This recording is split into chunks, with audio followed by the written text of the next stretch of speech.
welcome back to Life After the Party. We are a podcast about mental health and addiction. Today we have a special guest with us today. We're honored to be with her. Her name is Cynthia Cramblett. She is an adventurous soul dedicated to empowering people through her shared experiences via her curious endeavors. Cindy uses unique and interesting ways to help people through mental health, such as intimacy coach and sexologist.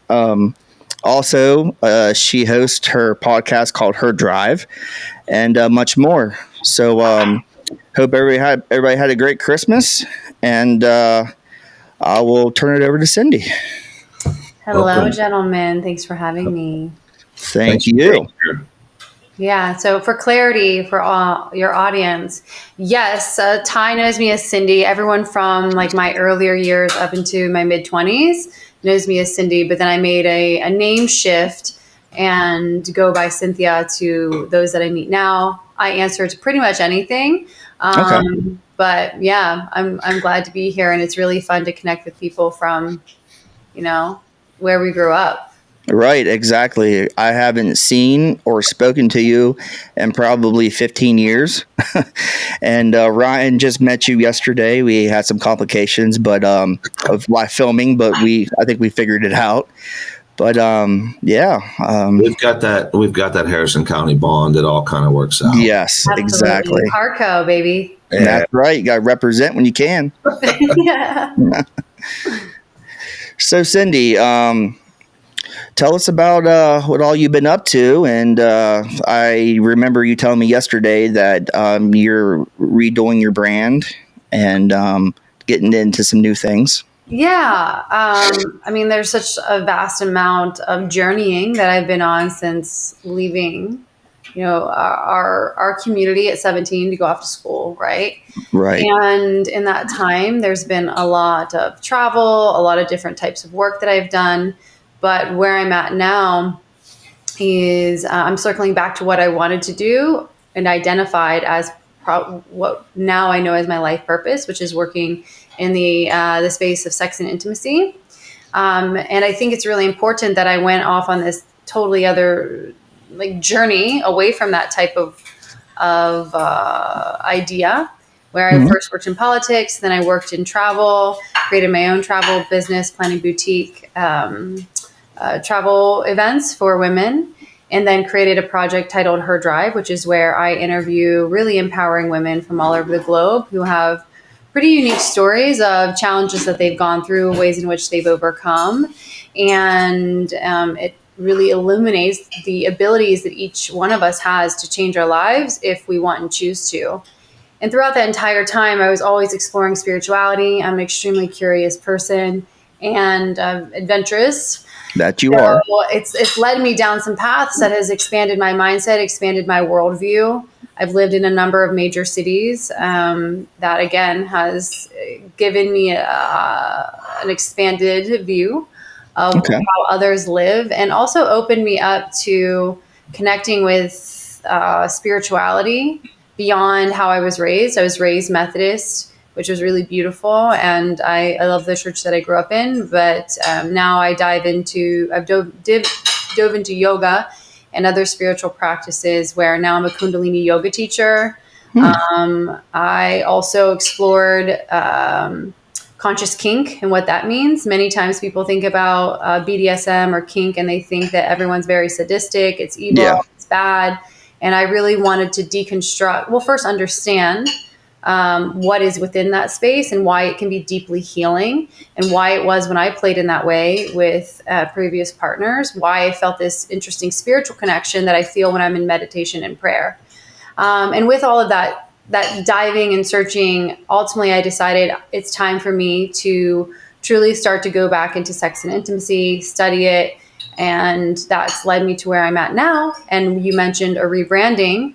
Yeah, I am rebranding myself and into coming forward, which I'm doing now, which is coaching people in sex and intimacy, but not just talking about how to make your relationship better, but there are ways in which you can have a spiritual connection with God, divine, spirit, the universe, that many people in the West are not totally familiar with and might think is kind of woo-woo, but I have lived it and I know it exists. So that's kind of where I'm at now. That's awesome. So do you, I have a question. So do you go back before you go forward with your clients? Do they, you know what I mean? Do they go back before they can go forward? That's a really great question. Like, do you mean going back as far as like going back and reviewing where they've been? Right. Like, I mean, you could go all the way back to childhood. I don't, I mean, do you regress back into that? You know what I mean? Because I think that, and believe me, I'm not qualified on any of that, but I think that if everything can go back to a point like that, you know what I mean? So if you're exploring that, I would imagine that if you really want to dig deep, that you would go back. I mean, you definitely go forward as well, but it was just a thought that I had when you were going through your multitude of things. So, I think it's a great question. And the answer is sometimes. It depends upon what's coming forward. So I'm also a psychic medium and channeler. Oh, wow. So those abilities allow me to feel into the energetic space of people and also get little nudges of maybe we do need to do this practice or touch on something, right? And sometimes you don't need to regress necessarily to the past. Typically you do. And I say that because, especially in the space of sexuality, our sexual blueprint is set at a very young age. And you might have traumas that happen throughout your lifetime that will shift the way in which you show up. And absolutely. Sometimes people establish sex addictions because of trauma or patterns that they create for themselves in the way in which they choose to relate with people. So yeah, it's really helpful to go back to, one, help the brain understand who am I, how did I reach this point that I'm at now. And then once you can understand that story to whatever degree, your brain will show you the story, because we still have these cognitive filters many times where our brain is so, I think, amazing in that it wants to create these filters to protect us. Right. So if it was traumatic, then it would definitely put a wall up. Yeah. Yeah. But as you feel safe being vulnerable with a practitioner and feeling safe within your own body, which is something I would really like to touch on too, is embodiment. And once your body understands that you can handle these regressed or repressed memories, and you're processing them and releasing them in really healthy ways, and you're not reaching for unhealthy ways to self-soothe, then it'll start to show you more. And the body is a storage ground for everything that's happened within our lifetime. And for some people, they may believe in all of our lifetimes, which is something that I actually do subscribe to. So like reincarnation, is that what you're saying? Yeah, exactly. Over and over. Exactly. Yeah. Mm-hmm. And I was someone growing up, I didn't believe it. I was like, how could reincarnation work? But in my own experiences and those of others, it's almost impossible for me to deny that it exists. Well, I mean, there's things that I guess I could see that, because they're like deja vu. You're like, that happened before, but I don't understand how that could happen before. And that happens to me a lot. But I know that you're an empath as well, right? So that, like, I was telling Ty years ago, because I'm really good at reading people. Mm-hmm. And my wife said to me, and I wanted her to record. I wanted to record it when she said it, but she said, she was like, all these years we've been together, and you'd see someone and you'd say, that's not a good person. It's just not a good person. Mm-hmm. And she said, I've given the benefit of the doubt. And she's like, and you were right every time. And it kind of freaked me out. I'm like, I don't know why I have that. I thought it was like I was a sales guy and I just talk to people, and I can feel I don't know. But I started looking into the empath thing, and I'm like, well, I think that maybe I'm open to that. You know what I mean? Like, so because I couldn't figure it out. And I actually went to my pastor and I was like, I might have ESP or something. I don't know what's going on, And he was like, no, and he was like, it's, oh goodness, can't think of the word right now. But he's like, it's a biblical thing too. You can, it's foresight, but it's not foresight. Yeah. Pardon me? Prophetic. Was that the word that was used? It was. No, I'm thinking foresight, but that's not it. It's But I just can't think of the word right now. Yeah, my deeply Christian friends, that when I explain to them my experiences, they use the word like it's prophetic, which again, I've never looked at the definition, but I think, what you're experiencing is your abilities, right? Some people say empath, some will say psychic. Like psychic tends to be a word that freaks people out, or they think you can just read everyone's minds all the time, which is not the truth. Like there's a whole realm there, right? And there's different layers, but with what you were doing, in my opinion, right, take it or leave it, you have a strong ability to read people, and you know it. You inherently understand it and you trust it. And for most of my lifetime, I just thought that the things I was experiencing and going through, like you, were just kind of common and everyone had those abilities. And what I've discovered in the last several years is that, yes, we all have the tools, but not all of us are online. And the ways in which you can bring yourself further in alignment, which to me, these are spiritual giftings. And this is why we are like children of God and divine, is you cleanse yourself, right? You live a cleaner lifestyle, right? Removing toxins from your diet, toxins from the television, toxins from what you listen to, the toxins from your life that come in forms of humans and way they treat each other. And then most importantly, toxins of how you treat yourself and how you speak to yourself. And as you clear those things, you then are able to remove other densities from your spirit, and you can start living in this more clear space. And then you become like a radio antenna for God to speak right through you. Wow. I agree with a lot of that, because I think that that everything that you take in, it affects you in one way or the other. I mean, even if, subconsciously, if the television's on and there's something violent or whatever, that's coming into your psyche, and you don't even realize it. But all of that, it all comes together and opens you up, I guess, to different things. So yeah, that makes sense.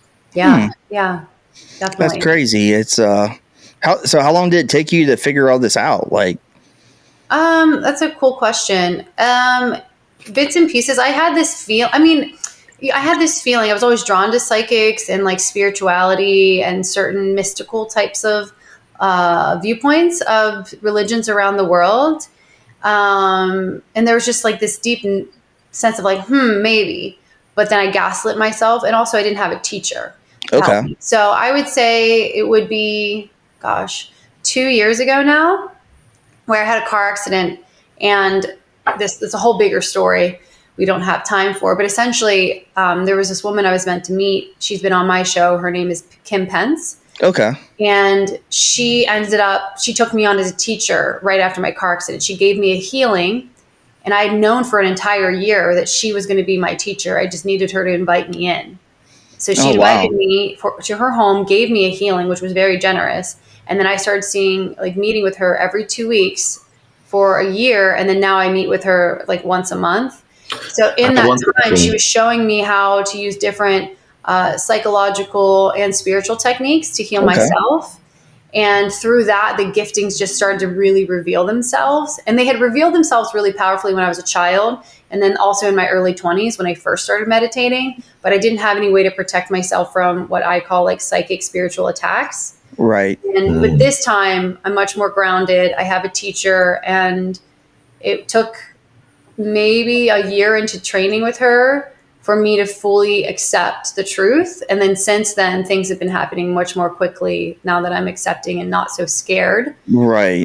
Of the gifts. The scary part now is sharing with people. Right. That these are my experiences, because many people think it's weird or shy away from it. It freaks them out, and they won't be around you because they think that I'm spying on them, which is not what I'm doing. Like, I've got my own shit to worry about, guys. Right, exactly. Don't we all? I have a question. When you said you knew that she was going to be your teacher, did you ever meet her before, or did you know that she was going to be your teacher? Yeah, I knew in the sense. So before I met her, I was driving to Taos, New Mexico on a ski trip by myself, and I heard.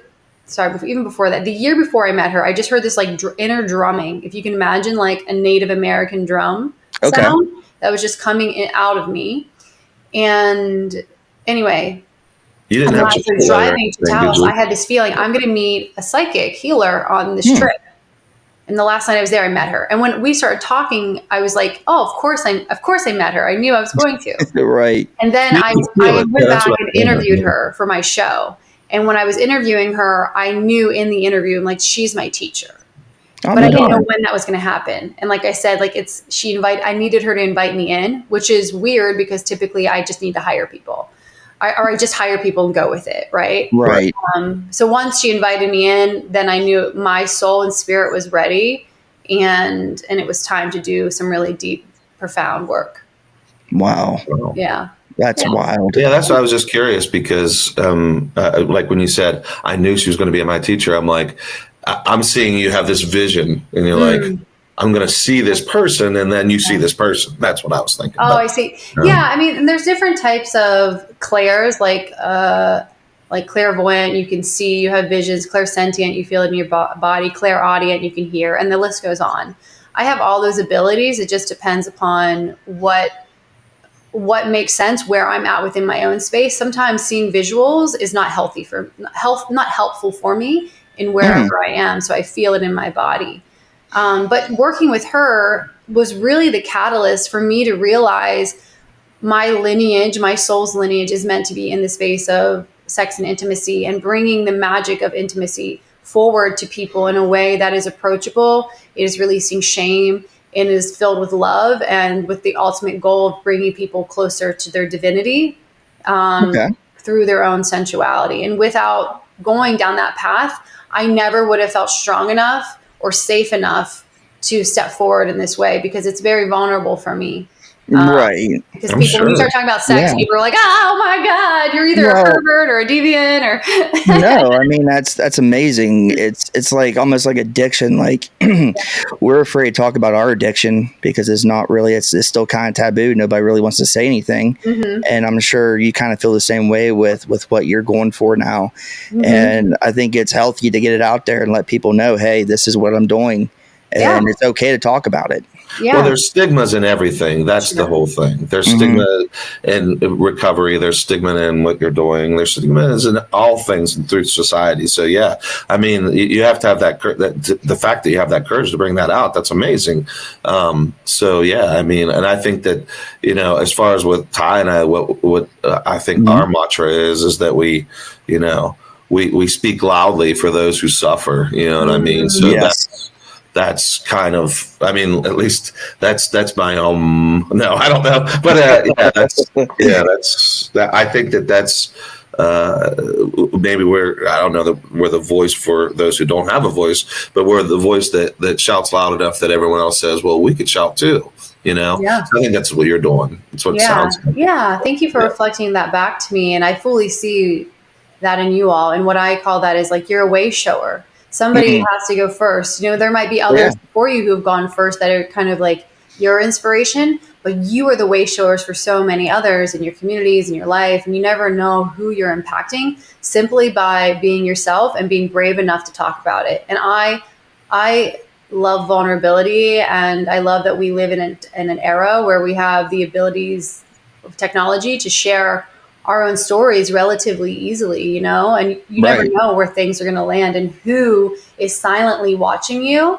Right. And years from now, we'll come back and say, you, Ryan and Ty, you changed my life. Thank you. Well, same with you. I mean, you're doing the exact same thing.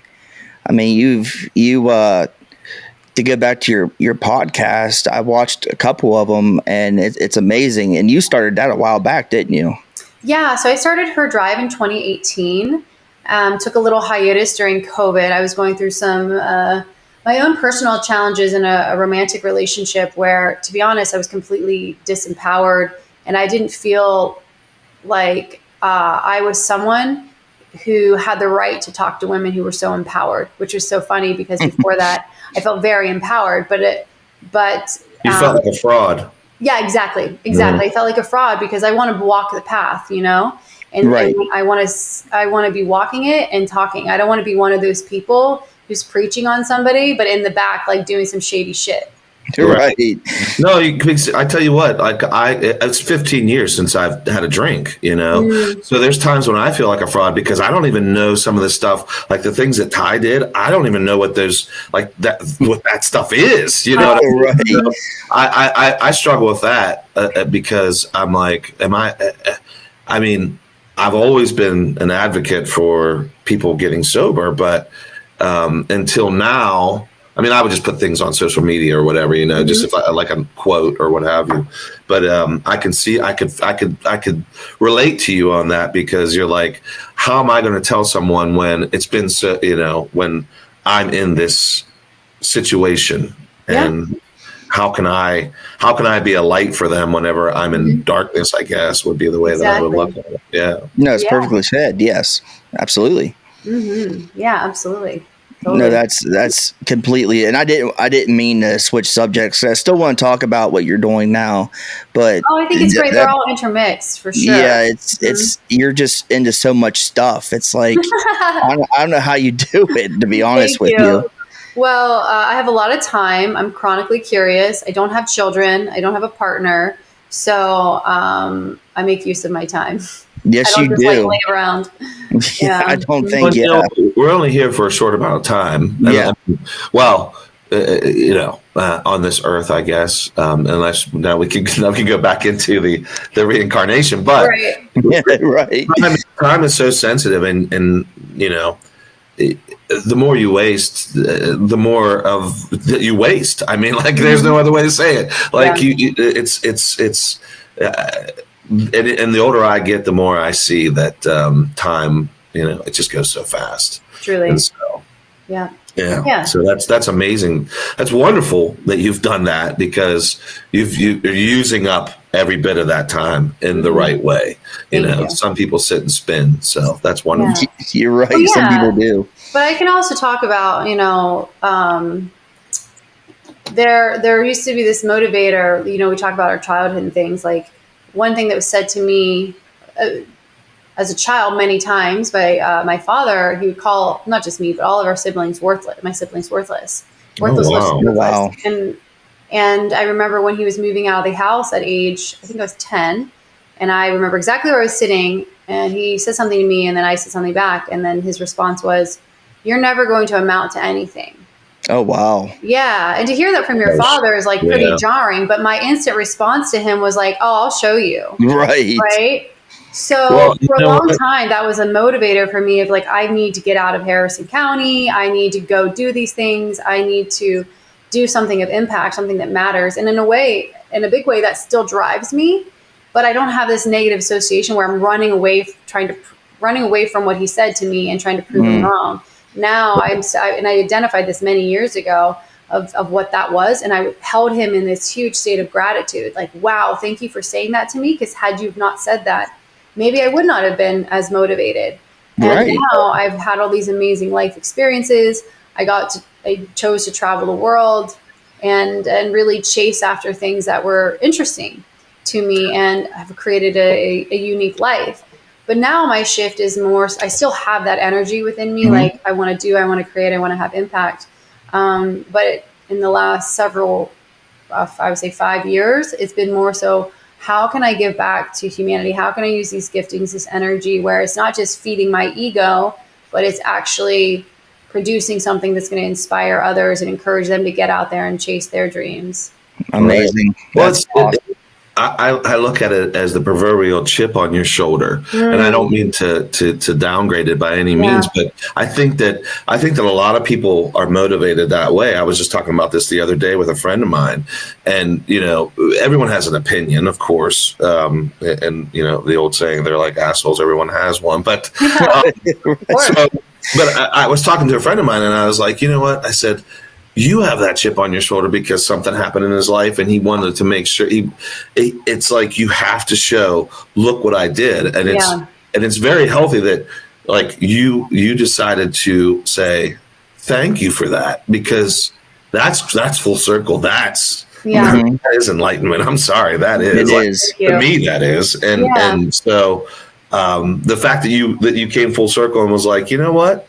And I've actually heard things like that with like comedians and stuff too, where, because there's a lot of trauma, it seems like the comedians go through, and then they're like, if I wouldn't have had this, then I wouldn't have been here, and that's nothing, but and I said to someone, there was a girl that I just kind of talked to. I talked to everyone, but I talked to in Walmart, and I bring this up quite a bit, but it pertains to what you're talking about. She was saying that, she was 14 years sober, but that her father said, this was all your fault. Oh. And still, even after 14 years.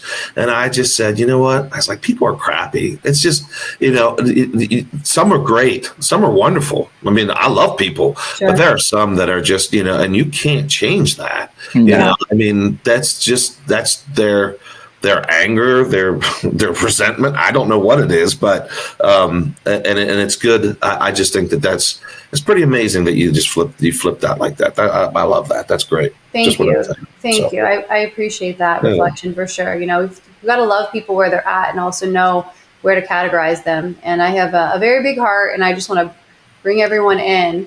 I love that. You know what, guys? I need to plug my computer in really quick. I'm sorry. No, go for it. Yeah, you're fine. Sorry. You know what? I need too. Mine's dying, so I'm going to go grab my plug. Go for it. All right.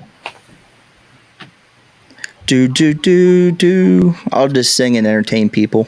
You just kind of wrapped up like the big hearted thing. That's right. Okay. So you do have a big heart. Like, I've known that since high school. I've known you since 7th grade, obviously. I don't know if the other people know that, but we kind of grew up together. And then you went to Kent. I went to Kent for a little bit. I didn't see you for a long time, but I would see you pop up on like social media, and you'd be like doing this or here or in this country or that country. I was like, you're living, like, you really are doing something. And then I saw like you got the podcast, and then we talked yesterday, like I said, and now you're into this whole different realm of things, which is really interesting, and chakras and all that stuff. Yeah. And I had a friend in rehab that was into chakras and all that stuff too. Mm-hmm. So maybe you can, I don't know if you want to talk about that. Sure. Yeah. So different lineages around the world have different belief systems around the chakras. So some people say chakras, some people say chakras. Either way is acceptable. So I'll talk about the most common chakra systems, and that is that through, like, you'll just say like the midline of your body, like from the base of your spine, just below your genitals, to the top of your head. We have 7 chakras. So you have these different energy points throughout the body, which represent different parts of your physiology, your emotional state, and your spiritual state. And the idea is for each of them to be activated and to be processing in a healthy way. And most of us are having challenges in our chakra systems. And I believe as science continues to develop, we're going to really see that some scientists have already measured energy points on the body that correspond with where the chakras are. So you have one, I'll start there, like right beneath your genitalia. You have one that is kind of like where your pubic bone is, your solar plexus, like where your stomach is, your heart, your throat, right here between your brows, and then the top of your head. But then there are more chakras out there. Like, you have more beyond that. But for the sake of this conversation and for most people's comprehension, like, those are the ones that we need to get in alignment first and working. And there are nerve points that connect in bundles. Along the center of the body that correspond where the chakras are. And anyway, there's ways of working with them. I do energy work and on myself and others, and move through, defragging some of the dense energy that's there and it's no longer helpful, so that energy can flow. And then with the type of yoga that I'm studied in and teach, it's predominantly about clearing the energetic field. And that creates the ability, as your energy is flowing throughout your body, it's smooth, right? Like, think about dams. Like, if you're all dammed up, you've got like a gunk here, a blockage, things can't flow right. So then things start to go haywire in the body. And Kundalini yoga is very powerful for moving those energies around. That's pretty cool. That's amazing. Ryan, can you hear us still, or? Oh yeah, I can hear. Okay, I can't tell if you're going to talk or, but it's all right. Well, that's, like I said, that's amazing. How do you get that stuff activated?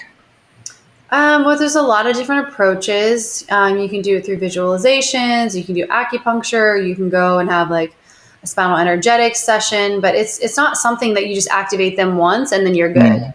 It's like prayer or eating healthy, exercising. It is you need to be consistently purifying yourself, and meditation, yoga.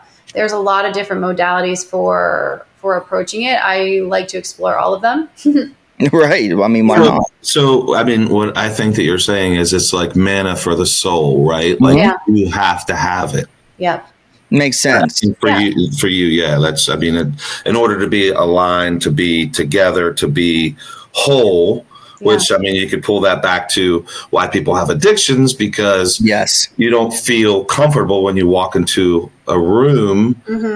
And I mean, like, I was always outgoing, at least everyone thought that, but I'd have to turn on more. Yeah. Because I'm like, this is what they're expecting, so let me get hammered, you know? Yeah. So it's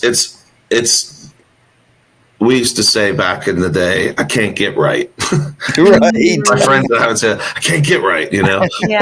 But, and then that's kind of a jokey thing, but it was in order to get right. And I've heard others say, you know, I just didn't feel comfortable in my own skin. So with what you're saying is, if you align that all, you're comfortable all around. You're fully encompassed in your body and soul. So I get it. For sure. And I think one of the first things, I was in my early 20s, a lobbyist in Washington, D.C., and you'd mentioned not feeling comfortable in your skin. I felt so tight in my skin. I literally, I could have grabbed with my claws and ripped my skin off. I would have. I mean, because in Washington, do they have souls? I wasn't sure. I don't know. It's questionable, gentlemen. Oh, my man, Ryan.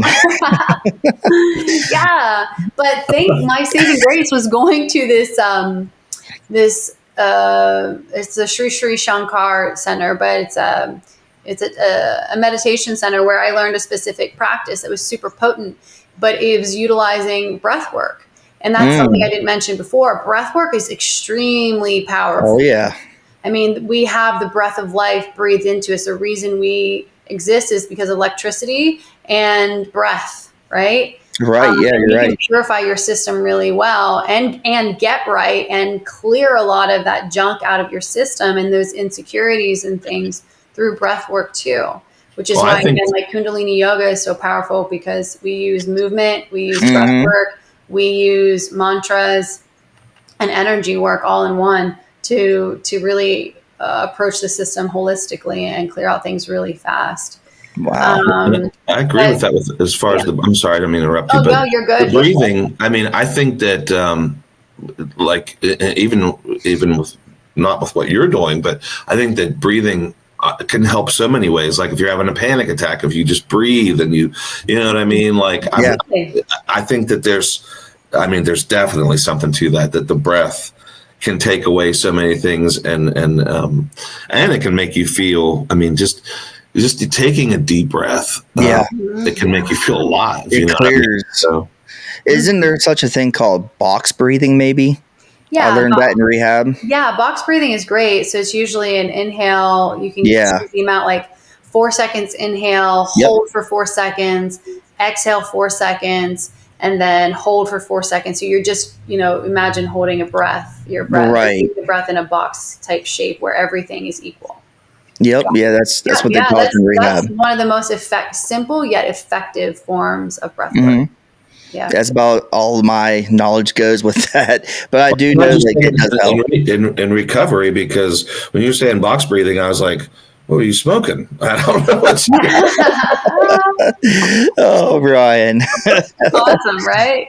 No, it's well, because like when me and Brian got That's what together, you're doing. You're breathing in life. That's right, breathing in life. But there was also cans and apples, but they were for a different thing. So go ahead.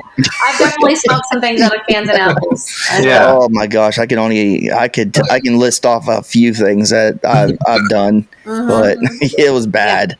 Yeah. But we can laugh. But oh yeah, absolutely. I mean, that's why we created this podcast, because we didn't want it to be all seriousness. We wanted to have a little bit of fun and joy with being sober. Yeah. You know, you can have so much fun and joy being sober. Like, the more spiritual I've gotten, the more, like, I'll drink every once in a while, and I don't really take a lot of other substances, but I don't typically take things.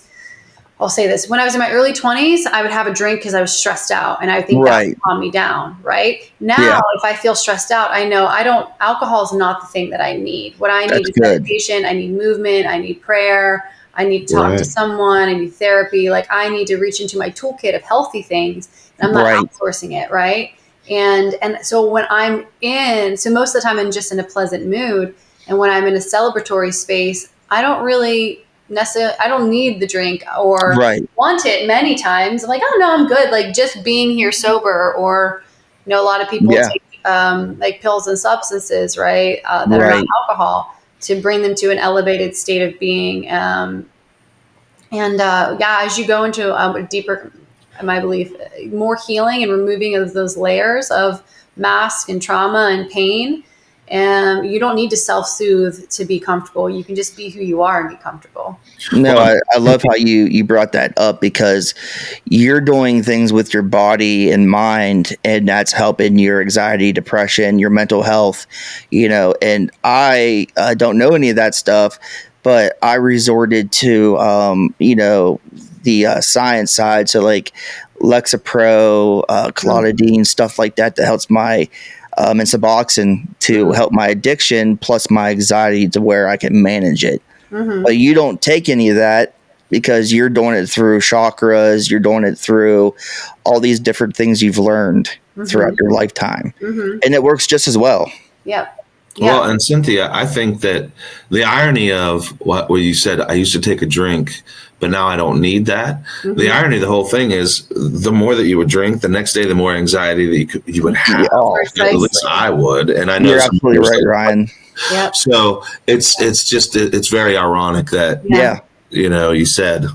No, Ryan brings up a hell of a good point, because I know I would use, and I would feel great for that time period, but then when you wake up from your nap or it wears off, your anxiety is somewhere where you can't manage it anymore.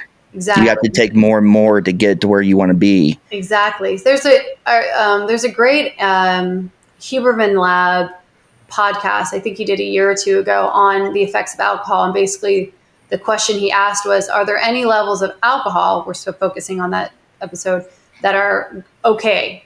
And the answer is no. And you could, you guys in your audience, if you're not familiar, can go and listen to it. And it pretty much outlines that, to your point, both of your points, like, it only makes things worse. Yeah. Right. And when I read that, I was like, oh, okay, I'm glad that I've had long periods of my life of sobriety. I'm glad that I have this healthy relationship to drugs and alcohol. And it's, it was illuminating to hear that, and be on the other side of not feeling like, I need my dirty martini, blah, blah, blah, glass of wine. Right. Yep. I need that to keep going. You're pouring poison into your body. Absolutely. And that you could say that with sugar. You could say that with, I mean, there's so many things that, different dyes, different things that are in our foods, but that poison is, I mean, it's kind of hilarious it's probably not the right word to use, but that it's legal, because it's like, here, drink some poison. Like when we were kids, it'd be Mr. Yuck sticker on there, but no, it's not. It's right, Mr. Yuck. That's so cute. That's awesome, Ryan. Exactly. Yeah. And, something to go into the area I'm focusing predominantly on now, which is sex and intimacy, poisons that we put in ourselves in that space. And for a lot of people, that poison is pornography. Absolutely. And I'm sure. So, I mean, the sex trafficking porn industry, I believe, is now the number one industry in the world. Yeah, I think I heard that. Yeah. And, I have watched porn. I've witnessed it. I've seen how it impacted my psyche, and I never was really into it. But there has become a greater level of sex addiction.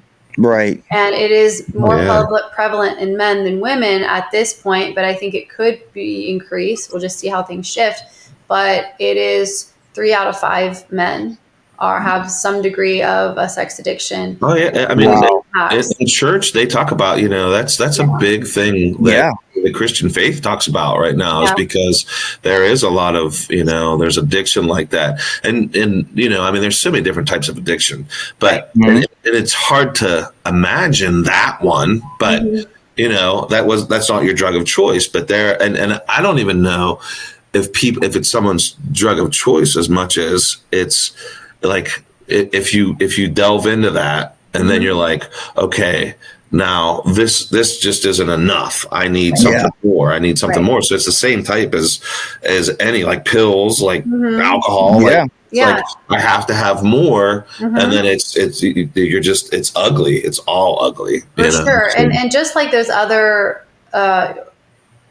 substances, like whenever we're involved in some sort of sexual act, there's chemicals being released within the body, and you get addicted to that chemical cycle, right? And you, to your point, Ryan, like you need more and more of it. So people can develop sex addictions from trauma or from just self-soothing through pleasure and release. And I'm not saying pleasuring and going through that is bad, but it becomes an addiction when it starts harming other areas of your life. When you're doing these things in like a shameful way, like it goes against your own belief system of what is right and true and healthy. And what is wrong. Yeah. And, and then it just kind of snowballs where people are watching porn all the time, or they're sleeping with lots of different people. Right. It's very, very excessive. And you have to get the next fix. You're always thinking about it. Right. And the good news is, just like any other addiction, there are ways to address it and move forward and rewrite your own neural circuitry around how you relate to sex and intimacy. That's interesting. Mm-hmm. Well, I just recently in the news and local news, there was a dentist that put a camera in a bottle.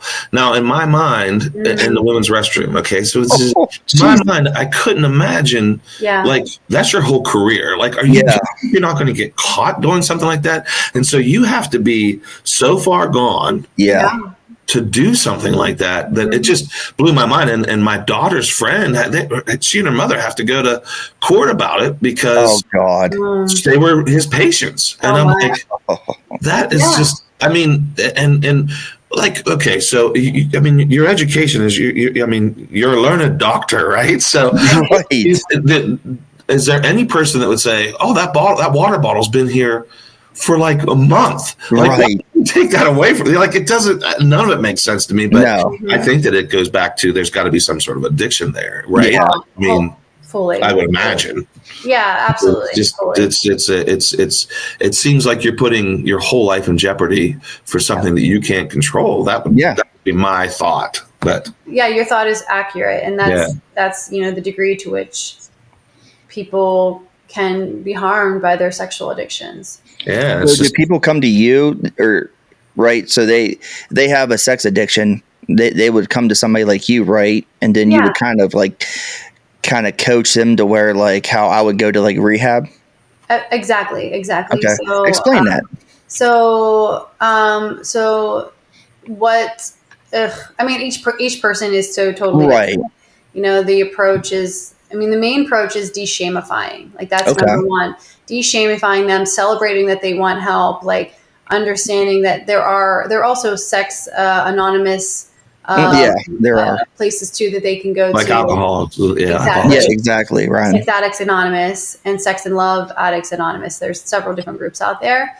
But there's a series of steps and processes that you go to depending upon where they're at. But the best way for people to heal, especially when they have partnership, is when they just fully disclose all of their discretions to their partner.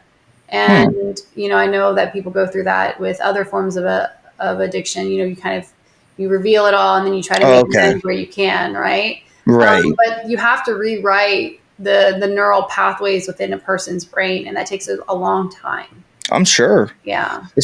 Would it be like a life process, or would it just be is it like a lifetime process for somebody like it would be for me and Ryan, or would it be just like there's a light, like you'll actually like graduate from it or something? Yeah.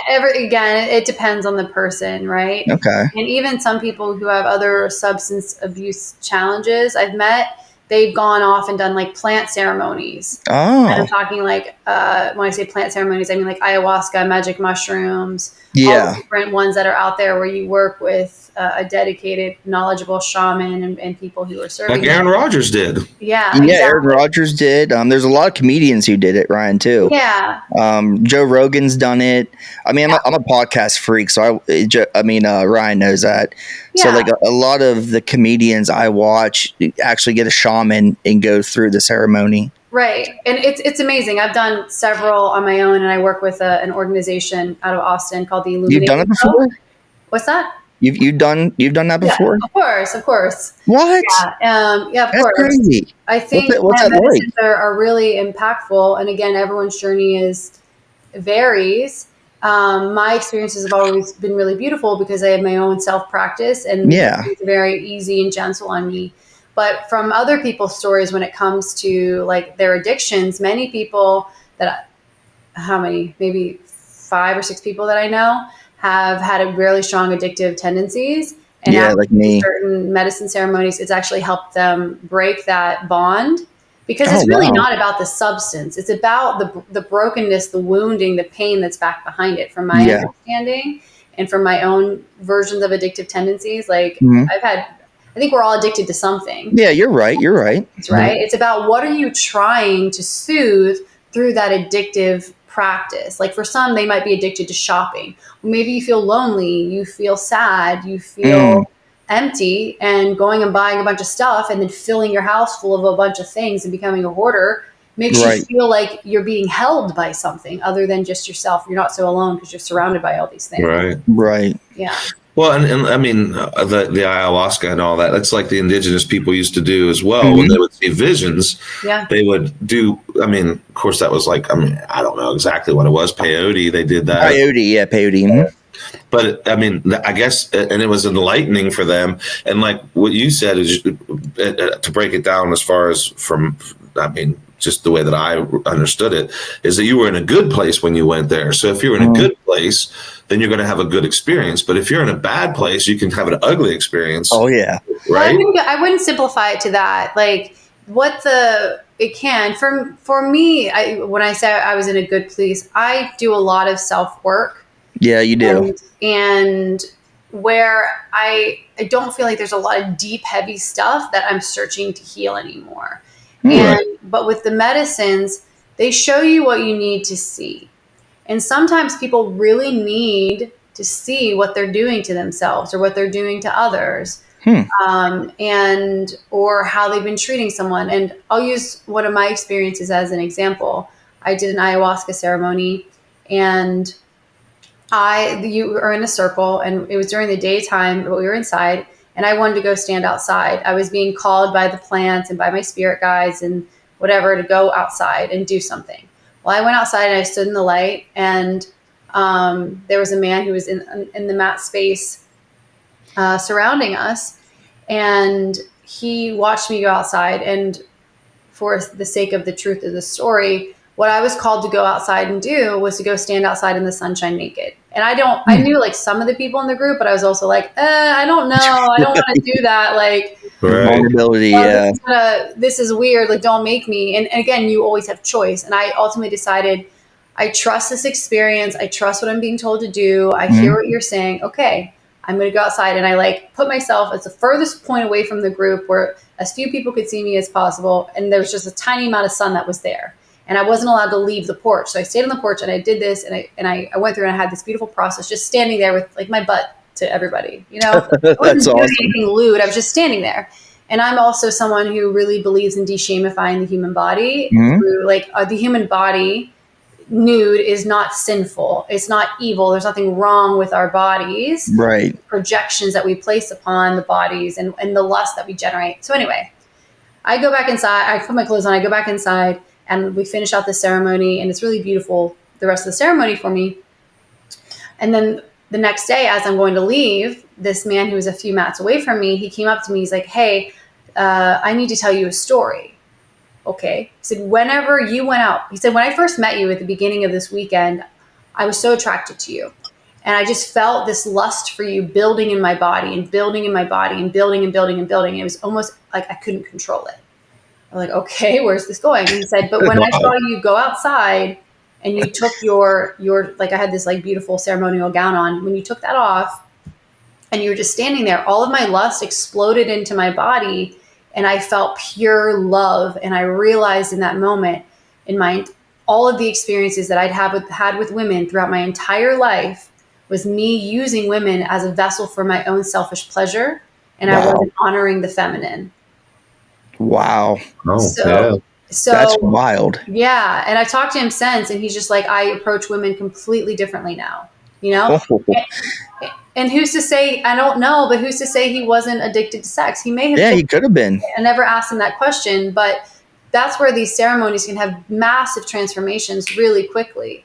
And many times people have these massive things happening, many of them happening within a journey. And this is not me saying everyone should go out and do plant medicines. Right. And I think that you should definitely go with programs, like I mentioned, the Illuminating Co., where they build you out a program. You're meeting with your group, you're having therapy sessions, breath work, etc. And then you go with your group and you sit in ceremony for a week. And then you have all this support on the back end. I don't think people should be buying medicines and just doing it at home without any. Right. If you have a therapist or like a pastor or someone who understands that what you're doing is something to help you open up further to the divine and to what's going on inside of your systems. That brings something up that I wanted to ask you, and it's going to go back a little bit further. But so there's stories about that I've heard. Because you were talking about, being psychic and being open to that.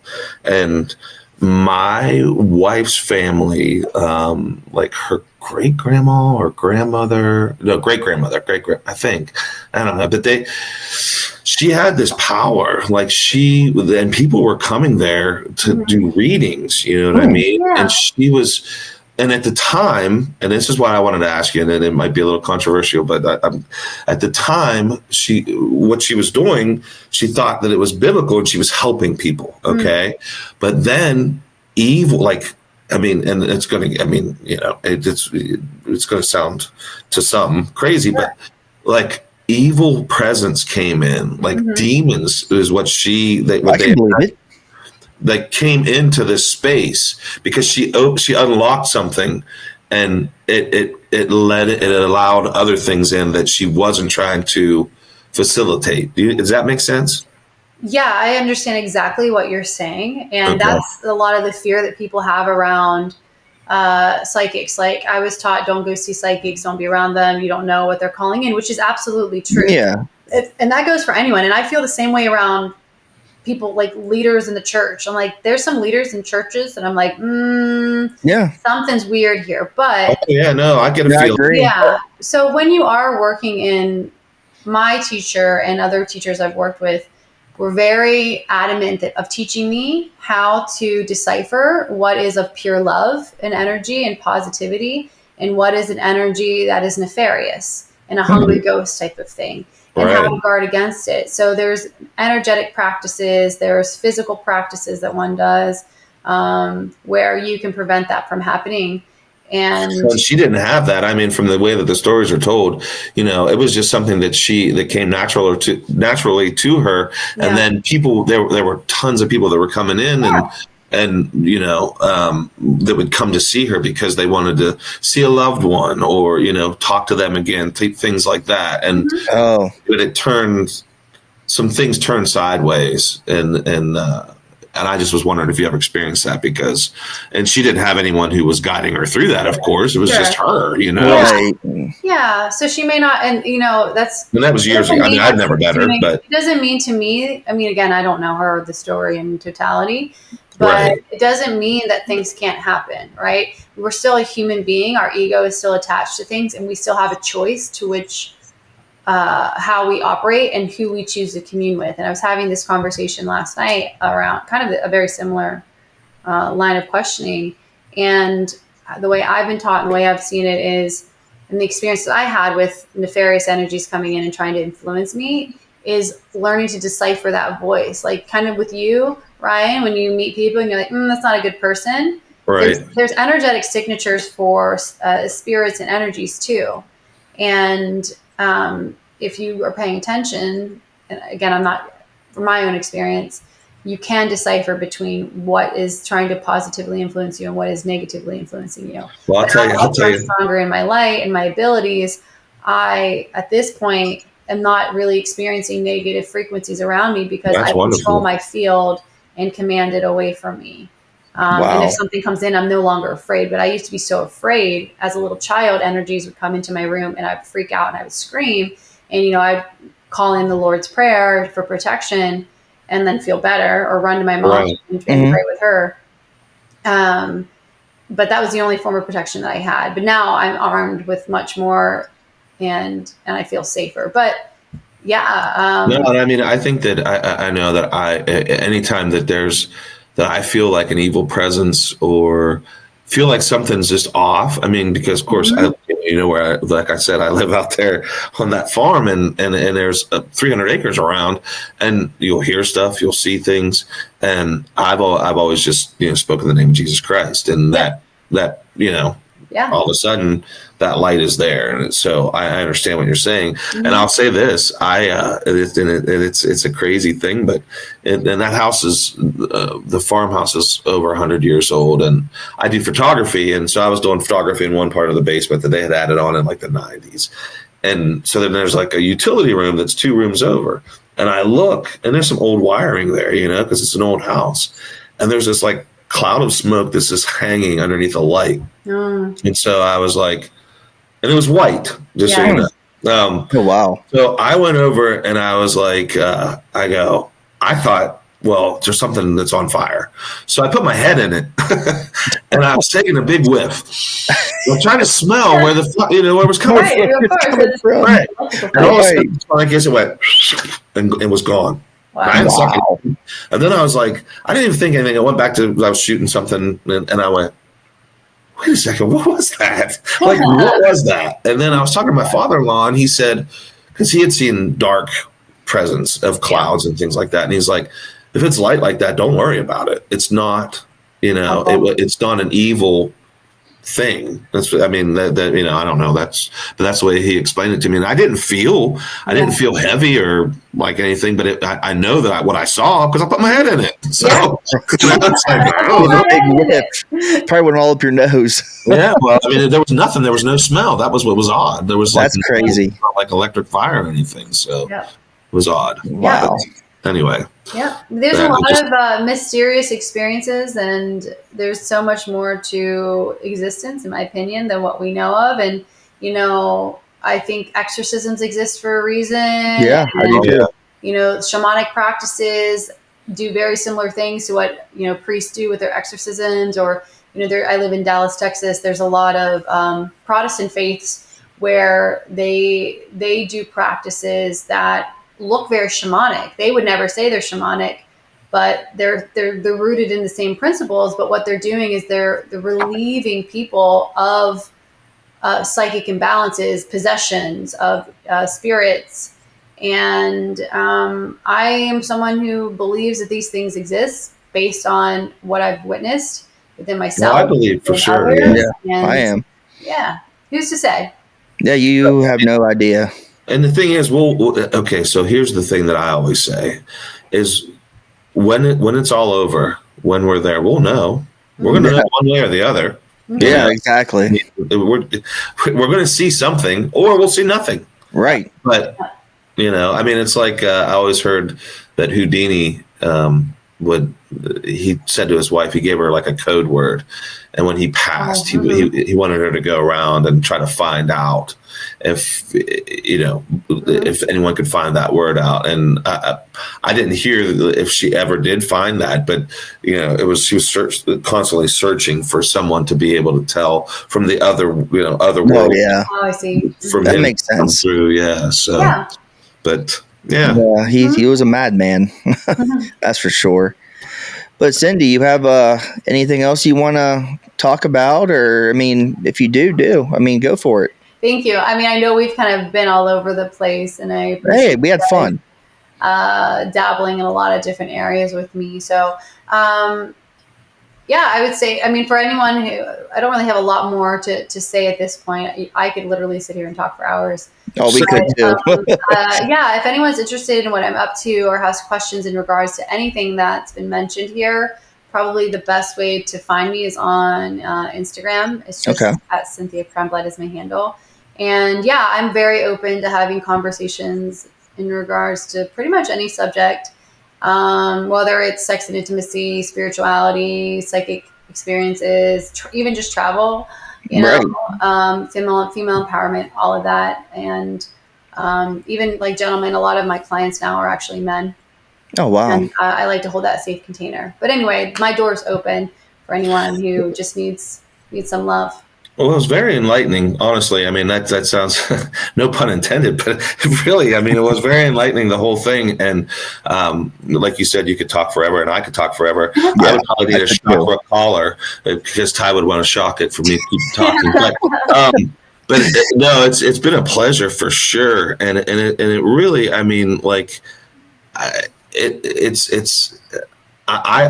think that there's so many things out there that we don't know about, and we close our minds off to that because we don't know about it. You know what I mean? Yeah. And so it's a fear, it's a prejudice, if you will. You know what I mean? So thank you so much for opening that up and enlightening us on that. I really do appreciate it. Yeah, thank you, Cindy. That was amazing. You have many gifts, I will say that. And that's awesome that people can just come to you for pretty much anything. And it's all healing. You don't have to take any medication for it. Just it's all about learning about yourself. So that's a really cool thing to do with yourself and with your life. Thank you so much. Like you said, you're on Instagram at Cynthia Cramblett. And you have a YouTube channel too? I do, yeah. I've removed all my travel videos, and now it's all focused on intimacy, good, and communication and spirituality. So, and you have a website coming in too, right? Mm-hmm. You have a website in the works? Yeah, but it's not posted yet, so no worries there. Sounds good to me. Mm-hmm. All right. Well, I appreciate you coming on. And how about next time? If you're ever in the area, we do another one. You can come up in the studio. Sounds fantastic. And thank you both, Ty and Ryan, for having me. Even after the party, life can be so much fun. And I really just am so happy that you had me here today and gave me a little platform to share some of the fun that I've gotten to dip my toes in. Hey, I appreciate you taking the time out for us. I know you're very busy, so my laptop died. I figured his laptop died. Oh, it's all right. Hey, we made it right. So I'll let you go, and thanks for coming. And me and Ryan really appreciate it. All right, fellas. Thanks again. If you can hear me, I don't know if you can. But I can hear Ryan said thank you. Bye. Bye. See ya.